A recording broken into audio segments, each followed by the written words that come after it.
Kahapon ng umaga, habang pinakikinggan ko sa telebisyon ang mensahe ni Ma'am Leni, nakakahiyaman aminin ay hindi ko napigil ang mapaluha. Mapaluha dahil sa dalawang bagay.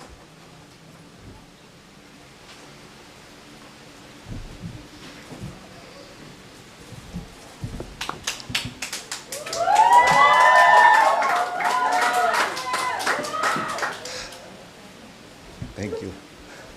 Una, mga luha ng agam-agam at pangamba.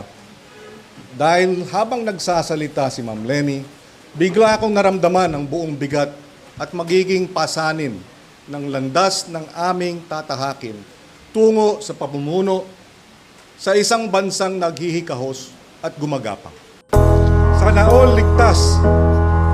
Ligtas sa sakit. Sana all may sariling tahanan.